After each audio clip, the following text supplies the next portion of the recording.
Magandang araw mga kabugtaw. Ang pag-uusapan natin ngayon ay isang napaka-interesanting babae, isang napaka-interesanting karakter sa mitolohiya ng mga Grego na ang pangalan ay si Cassandra. Si Cassandra ay anak ni Haring Priam ng Troy at ni Reyna Hecuba.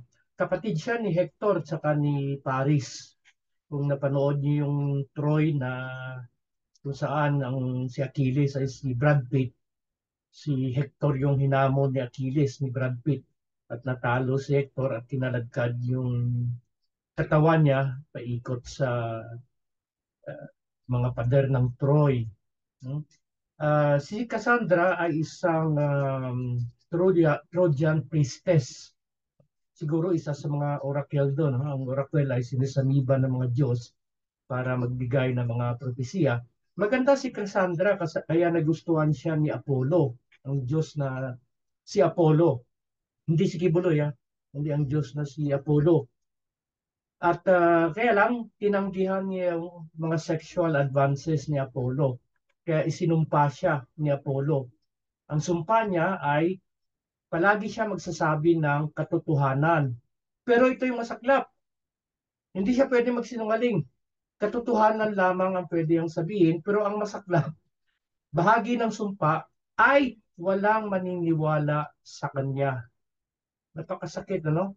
Pawang katotohanan ang sinasabi mo, parang, pero hindi ka pinaniniwalaan. No? Yung may clear tawag din na Cassandra complex. Nung nagsasabi ka ng katotohanan, pero walang naniniwala.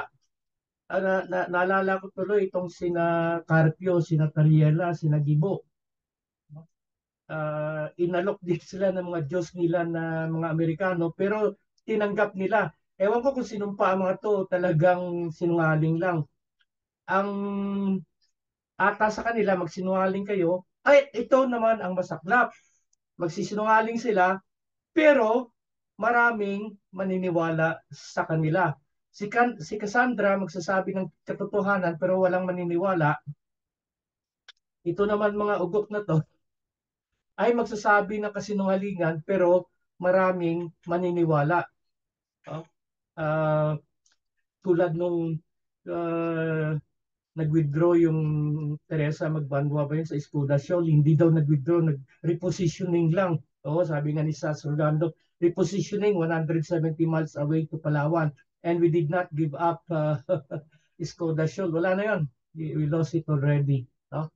Uh, Bakit ba mas naniniwala ang sangkatauhan sa kasinungalingan kesa sa katotohanan? Naku, mahabang istorya to. Pero iklian ko na, no? Kasi masakit ang katotohanan. Masakit na nabudol tayo ni BBM, masakit na niloloko tayo ng mga kano kasi tingin natin sa kanila, mga Diyos, no? Ating tagapagtanggol, tagapagligtas.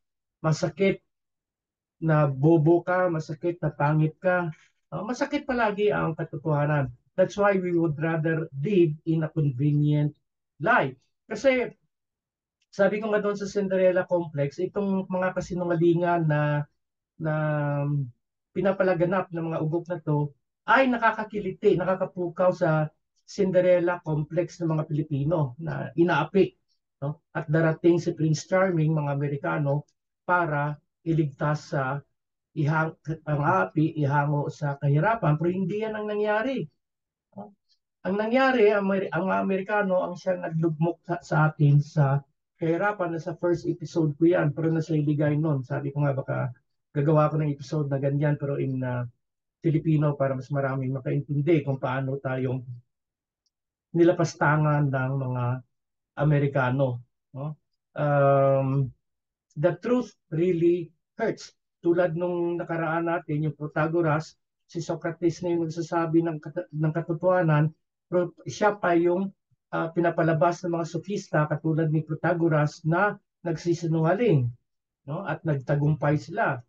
Ganon siguro talaga ang mundong ito. Kung sino pa nagsasabi ng katotohanan, sila pa yung masama. Imagine, may nagpadala sa akin ng isang article. Dati kasi 500 million US dollars lang. Ngayon daw, 1.6 billion US dollars ang nirelease ng Amerikano for propaganda campaign against China. Kaya ang daming pera nitong sina Tariela, sina Marites Bitog, itong Rappler. No? Sabi ko nga minsan siguro I'm in the wrong side of the fence. No? Kasi dito talagang sariling sikap. Hirap kami dito. Pero sige lang, para sa bayan. No? Eh kung yung mga sinungaling, sila pa yung nabibiyayaan. Ganon talaga siguro ang kalagayan ng mundong ito. Sabi nga ng panalangin, in hac lacrimarum valley, in this valley of tears. No? In fact, ako'y matagal na nagtuturo ng ethics, and that is always the scandal of ethics. The just perish and the wicked prosper. Pero hindi sa lahat ng panahon kasi maaring sabi ni Thomas Aquinas kasi may divinus o economus, may divine economy, maaring marami kang pera, sa pamilya mo, wasak naman, o sa personal na buhay mo, malungkot naman. May balanse palagi, may pagtitimpla ang kalikasan. Ang tawag ng mga Hindu dyan, karma. No?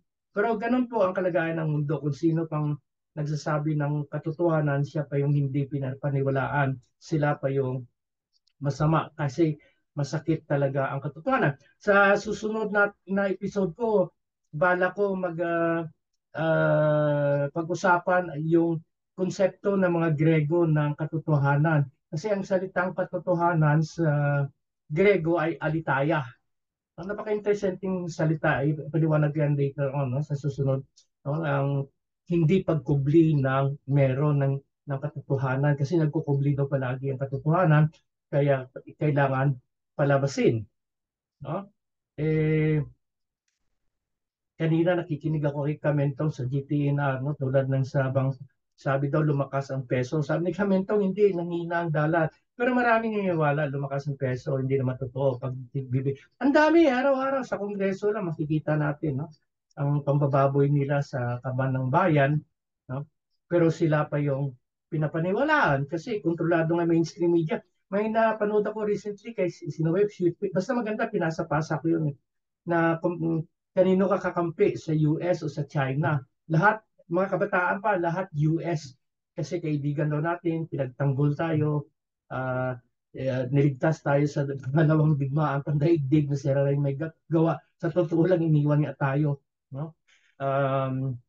Grabe pala talaga ang epekto ng mainstream media sa paghubog sa utak. Hindi lang mainstream media, kahit yung edukasyon natin, yung educational system, na palaging binabarina sa utak ng mga kabataan na tagapagtanggol, tagapagligtas, mabuti ang mga Amerikano.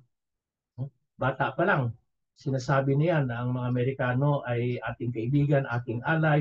So hindi sinasabi paano tayo pinaghihirap ng Amerikano, paano hinutkot ang mga resources natin at pinagsamantalahan tayo ng mga Amerikano. Ano ba talagang katotohanan? Sa susunod, palalimin natin yan kung ano talagang katotohanan. No?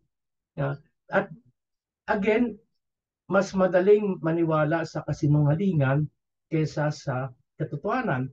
Si Cassandra, binalaan niya yung amang hari niya na si Haring Priam na huwag tanggapin at huwag papasukin ang kabayong kahoy, yung Trojan horse, na nilikha ng mga Grego. Pero hindi naniwala si Priam. Pinapasok yung kabayo. And of course, the rest is history. Nadurog ang Troy. Ngayon, sina Kamentong Laurel, sina Ana Malindog Oy, sina Sasurga, gano'n kami. No? Binabalaan namin na delikado itong EDCA bases. No? Delikado itong mga presence ng American troops dito sa Pilipinas. Kaya naniniwala ba? Meron naman siguro, pero karamihan hindi naniniwala. Ang paniniwala nila, mas mabuti nga raw, nandito yung EDCA bases, nandito yung mga tropang Amerikano para dependihan tayo sa China na wala namang threat, kundi imagine threat lang. No? Resulta ng propaganda ng mga Amerikano. Kung darating ang panahon na magkagera at binomba itong EDCA bases, maaalala kaya kami ng mga tao na uh, para kami mga voice in the wilderness na nagbabala na masama ito? Sa palagay ko hindi. ang iisipin ng mga tao, nako masama pa rin ang China. No? Amerikano, pagtanggol nyo kami. Pero alalahanin nyo, mangyari mo yan, darating ang panahon. No? Nagbabala kami, para kaming si Cassandra, mga voice in the wilderness na nagsasabi ng katotohanan pero hindi pinapaniwalaan. No? Takot lang namin na mangyari yan. Sana umaasa pa rin kami na hindi mangyari. Pero hanggang nandyan si BBM na binenta na yung bayan natin sa mga Amerikano, no? Hindi mangyayari na aalis sila. Kaya nagbabala kami, no? Like Voices in the Wilderness, marami tayo sa kasaysayan na nagbabala pero hindi pinaniwalaan. Kaya nadurog ang mundo. Sa susunod po, ang pag-usapan natin ay ang alitaya, ang katotohanan.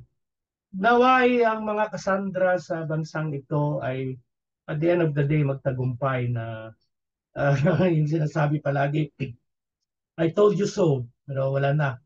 Huli na ang lahat.